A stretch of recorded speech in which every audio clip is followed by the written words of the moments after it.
अस्सलाम वालेकुम, मैं हूँ इमरान वसीम। नाज़रीन, साबिक़ वज़ीर आज़म इमरान खान साहब आर्मी चीफ़ जनरल क़मर जावेद बाजवा पे न जाने अब तक कितने इल्ज़ामात लगा चुके हैं। अशारों कनाइयों में ज़ू मानी अल्फाज के साथ और ज़ू मानी जुमलों के साथ कभी न्यूट्रल कहा गया, कभी जानवर कह के मुखातब किया, कभी मीर सादिक मीर जाफ़र कह दिया और कभी बराह रास्त गद्दार का लक़ब भी दे दिया। लेकिन नाज़रीन, अब की मर्तबा चेयरमैन पीटीआई इमरान खान साहब ने आर्मी चीफ़ जनरल क़मर जावेद बाजवा साहब पर एक नया इल्ज़ाम लगाया है। वो इल्ज़ाम क्या है और किस मामले पे ये नया एलिगेशन साबिक़ वज़ीर आज़म इमरान खान साहब ने फ़ौज के सिपह सलार पे लगाया है, एक तो ये तफ़सीलात आपके साथ हम शेयर करेंगे और दूसरा आपको ये बताएंगे कि आर्मी चीफ़ जनरल क़मर जावेद बाजवा साहब की जानिब से पाकिस्तान तहरीक-ए-इंसाफ़ के जो एक रहनुमा के साथ रब्ता किया गया, उस रब्ते में बाजवा साहब ने पीटीआई के उस रहनुमा को क्या मैसेज दिया और उस मैसेज के बाद फ़र्दर क्या डेवलपमेंट हुई, क्या पेशरफ्त हुई, वो तफ़सीलात भी आपके साथ शेयर करेंगे। और तीसरी ख़बर, किसका इस्तीफ़ा और किसने इस्तीफ़े से इनकार किया, इस ख़बर पर भी आप नाज़रीन के साथ जो तफ़सीलात हैं वो शेयर करेंगे। और हमारे आज के प्रोग्राम की जो दीगर ख़बरें हैं उनकी डिटेल भी आप नाज़रीन की खिदमत में पेश करेंगे। तो पहली ख़बर से गुफ्तगू का आगाज़ करते हैं। इमरान खान साहब और पाकिस्तान तहरीक-ए-इंसाफ़ से मुतल्लिक़ एक अमूमी तासुर पाया जाता है कि फ़ैसले करके उनको फ़ौरी तौर पे तब्दील कर लेना या फ़ैसला करके उस फ़ैसले के बाद नया फ़ैसला करना, ये पाकिस्तान तहरीक-ए-इंसाफ़ का और चेयरमैन पीटीआई इमरान खान साहब का ख़ासा है और इसे अमूमी तौर पे यू टर्न का नाम दिया जाता है। तो आज डबल यू टर्न लिया है पाकिस्तान तहरीक-ए-इंसाफ़ ने। कल चेयरमैन पीटीआई इमरान खान साहब ने एक मुख्तसर सी प्रेस कॉन्फ्रेंस की और इस प्रेस कॉन्फ्रेंस में खान साहब की जानिब से ये कहा गया कि लॉन्ग मार्च जो उन पर कातलाना हमले के बाद रुक गया था, वो लॉन्ग मार्च अब 8 नवंबर से दोबारा वज़ीराबाद से शुरू होगा। खान साहब ने कल ऐलान कर दिया, लेकिन इस ऐलान को 24 घंटे नहीं गुजरे, आज उस ऐलान पे एक नहीं बल्कि 2 मरतबा यू टर्न लिया गया। पहले कहा गया कि 8 नवंबर की तारीख़ को तब्दील करके अब 9 नवंबर कर दिया गया है, लेकिन फिर उसके बाद असद उमर साहब का ट्वीट आता है, शाह महमूद कुरैशी साहब का स्टेटमेंट आता है, जिसमें फ़र्दर ये कहा जाता है कि नहीं 8 नहीं 9 नहीं बल्कि 10 नवंबर जुमेरात को पाकिस्तान तहरीक-ए-इंसाफ़ का लॉन्ग मार्च वज़ीराबाद से 2 बजे रवाना होगा। ज़ाहिर सी बात है, इस तारीख़ की तब्दीली की पाकिस्तान तहरीक-ए-इंसाफ़ के पास कोई रीज़निंग होगी, कोई वजह होगी, लेकिन सोशल मीडिया पे तासुर ये दिया जा रहा है कि कोई सितारों का चक्कर हो सकता है, कोई रूहानी मामलात हो सकते हैं, तो इस वजह से लॉन्ग मार्च की तारीख़ को जो है वो तब्दील किया गया है। लेकिन मेरा मौक़िफ़ ये है कि 2 दिन का अगर इसमें वक्फ़ा डाला गया है तो इस हवाले से पाकिस्तान तहरीक-ए-इंसाफ़ के पास इसका कोई जवाज़ भी होगा और वो जवाज़ आइंदा आने वाले 1 से 2 दिनों में या चंद दिनों में आप नाज़रीन तक ज़रूर पहुँचेगा। अब अगली जो ख़बर है, पाकिस्तान के लिए उसे एक खुशखबरी भी कहा जा सकता है और हमारी एक ख़बर जो हमने किसी व्लॉग में आपके साथ शेयर की थी, वो ख़बर आज कन्फर्म हो गई है। ख़बर ये है कि सऊदी वली अहद शहज़ादा मोहम्मद बिन सलमान पाकिस्तान का दौरा करेंगे और 21 नवंबर की तारीख़ मुकर्रर कर ली गई है और रवां हफ़्ते जो सऊदी अरब की सिक्योरिटी टीम है वो मोहम्मद बिन सलमान के दौरे पाकिस्तान से मुतल्लिक़ सिक्योरिटी इंतज़ामात का जायज़ा लेने के लिए पाकिस्तान आ रहे हैं और बताया जा रहा है कि इस दौरे पाकिस्तान में मोहम्मद बिन सलमान पाकिस्तान के लिए 4.2 बिलियन डॉलर की इजाफी बेल आउट पैकेज का ऐलान करेंगे और 10 अरब डॉलर की आयल रिफाइनरी के हवाले से भी सरमायाकारी के मुआहदे पर दस्तखत किए जाएंगे। यानी ये सरमायाकारी भी लाने के हवाले से इस दौरे में जो है वो बड़ी पेशरफ्त का जो है वो इम्कान ज़ाहिर किया जा रहा है। अब आ जाते हैं हमारे आज के प्रोग्राम की जो तीसरी ख़बर थी कि बड़ा इस्तीफ़ा और किसने देने से इनकार किया। लेकिन सबसे पहले तो बताना ये ज़रूरी है कि इस्तीफ़ा मांगा किसका गया। आज नाज़रीन, सेनेट असम्बली में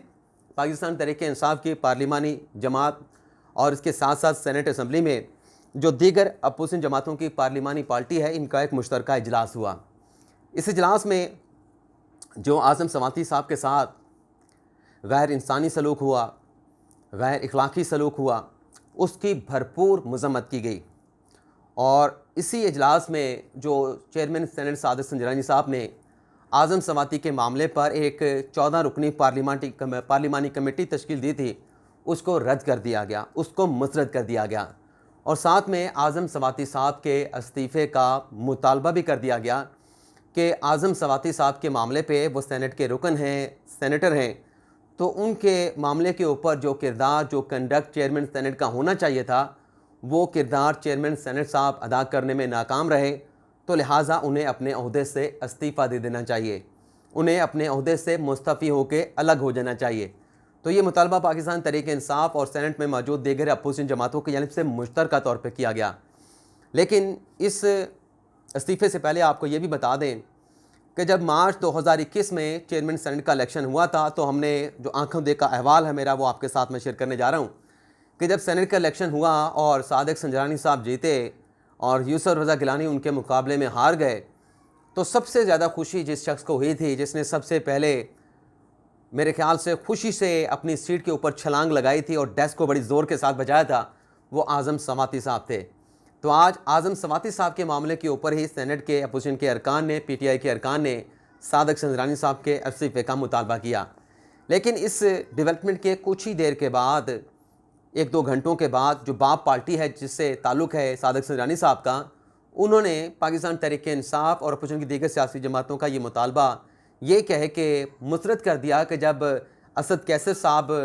स्पीकर थे कौमी असम्बली के, उनका जो कंडक्ट था और उनके दौरे हुकूमत में जो असीर अरकान थे कौमी असम्बली के, उनके जब प्रोडक्शन आर्डर नहीं जारी किए जाते थे, तो क्या उस वक्त PTI ने अपने स्पीकर कौमी असम्बली असद कैसर के इस्तीफ़े का मुतालबा किया था? तो बाप पार्टी ने तहरीक-ए-इंसाफ की जानिब से इस इस्तीफ़े का मुतालबा मुस्तरद कर दिया है कि सादिक संजरानी किसी तौर पर इस्तीफ़ा नहीं देंगे। और ताज्जुब की बात यह है कि पाकिस्तान तहरीक-ए-इंसाफ आगे थी और पेश थी सादिक संजरानी साहब को चेयरमैन सेनेट मुंतखब कराने में। आज तहरीक-ए-इंसाफ ही उनके इस्तीफ़े का मुतालबा कर रही है। अगली जो खबर है कि army chief general Qamar Javed Bajwa साहब ने तहरीक-ए-इंसाफ के किस रहनुमा के साथ और क्यों रब्ता किया।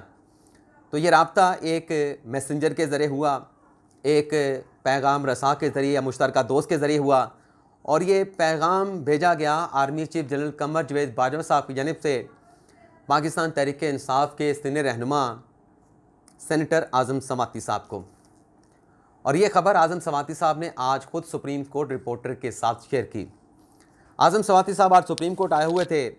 अपनी मुबैना वीडियो के मामले पे, मुबैना तशद्दुद के मामले पे, और सुप्रीम कोर्ट के हाथे में खड़े वो इंसाफ का तकाजा कर रहे थे कि सुप्रीम कोर्ट के जजेस से बढ़ के क्या मुल्क में कोई बड़ा जज है, सुप्रीम कोर्ट की अदालत से बढ़ के पाकिस्तान में कोई और बड़ी अदालत है। तो वो बार बार इंसाफ की बात कर रहे थे। और साथ में उन्होंने कहा कि मुझे एक मुश्तरका दोस्त के ज़रिए army chief general Qamar Javed Bajwa साहब ने पैगाम भेजा और उन्होंने कहा है कि आपको इंसाफ मिलेगा। यानी आज़म सवाती साहब बता रहे थे कि मुझे बाजवा साहब ने एक मुश्तरका दोस्त के ज़रिए पैगाम भेजा कि मुझे इंसाफ मिलेगा, आप बेफ़िक्र रहें, आप मतलब फ़िक्र ना करें, आपको इंसाफ मिलेगा। तो उसके बाद अपना आज़म सवाती साहब ने सवाल उठाया कि बाजवा साहब, मेरा आपसे ये सवाल है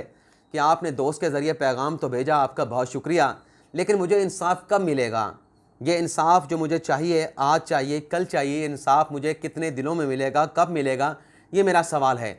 तो इसके बाद आज़म सवाती साहब टॉक करने के बाद, मीडिया टॉक करने के बाद सुप्रीम कोर्ट में जाते हैं और वहाँ पे इत्तफाक से आज़म सवाती साहब को भी कमरा अदालत में पहले तो जाने नहीं दिया जाता, लेकिन बाद में उन्हें जाने की इजाज़त मिल जाती है, क्योंकि आम तौर पे जो पुलिस का वहाँ पे कंडक्ट है, जो कोड ऑफ कंडक्ट बना हुआ है, जिन लोगों के केसेस होते हैं उन्हें कमरा अदालत में जाने दिया जाता है। लेकिन PTI के वकला कोशिश करके आज़म सवाती साहब को कमरा अदालत में लेके चले गए और कमरा अदालत में चीफ जस्टिस की अदालत के सामने जब आज़म सवाती पेश हुए तो चीफ साहब ने सारा मामला खोल के रख दिया कि आप जो सुप्रीम कोर्ट के बाहर आके दुहाइयाँ देते हैं कि इंसाफ चाहिए, इंसाफ चाहिए, आपके मामले पे ह्यूमन राइट्स सेल पहले से नोटिस ले चुका है, उस पर कार्रवाई हो रही है, और जहाँ तक आपकी मुबैना वीडियो का मामला है वो भी बड़ा अफसोसनाक है, उस पर हमें भी अफसोस है, ये तकलीफ दे वाक़या है, तो इस मामले पर भी हम टेकअप कर रहे हैं। तो जो वो कह रहे थे कि हमें सुप्रीम कोर्ट से इंसाफ मिले, तो वो इंसाफ कमरा अदालत में जाने के बाद उसका मिलने का एक सिलसिला जो है वो शुरू हो गया। अब आ जाते हैं कि खान साहब ने बाजवा साहब पे अब नया इल्ज़ाम क्या लगाया है।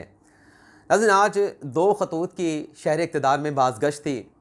एक ख़त जो वफाकी हुकूमत की जानिब से पंजाब हुकूमत को लिखा गया, चीफ सेक्रेटरी को और IG पंजाब को लिखा गया, जिसमें यह कहा गया कि इमरान खान साहब पे जो कातलाना हमला हुआ उसकी फ़ौरी तौर पे FIR दर्ज करके और जो हक़ाइक़ हैं उस बुनियाद पे FIR का इंदराज किया जाए, ना कि मफरूज़ों की बुनियाद पे मुकदमा दर्ज किया जाए। और दूसरा ख़त साबिक़ वज़ीर आज़म इमरान खान की जानिब से सदर मुमलिकत आरिफ अलवी साहब को लिखा गया। उस ख़त में एक तो इमरान खान साहब ने मुतालबा किया सदर साहब से कि मैं ये निकाल के आपको बता देता हूँ फर्दर भी। हाँ जी, इस ख़त में एक तो इमरान खान साहब ने कहा कि वज़ीर दाखिला जान से मारने की धमकियाँ दे रहे हैं। इमरान खान ने सदर साहब को इस मामले पे ख़त लिख के इस मामले को एग्जामिन करने, इस मामले का जायज़ा लेने का कहा। लेकिन साथ ही इसी ख़त में, इस ख़त की सारी तफसीलात आपके सामने आ चुकी हैं, लेकिन जो इल्ज़ाम लगाया है उसको हम आप नाज़रीन की खिदमत में पेश करेंगे, आपके सामने रखेंगे कि खान साहब अब बाजवा साहब पे नया इल्ज़ाम क्या लगा रहे हैं और उसकी क्या कोई जस्टिफिकेशन भी है, उसके पीछे कोई सपोर्ट भी है, उनके पास मवाद भी है। खान साहब ने एक तो ये कहा कि मैं वज़ीर आज़म था तो आर्मी चीफ़ के साथ जो मुलाकात हुई, उस मुलाकात की जो खुफिया बातें थी उनको लीक किया जा रहा है और ये ऑफिशियल सीक्रेट एक्ट की खिलाफ वर्जी है।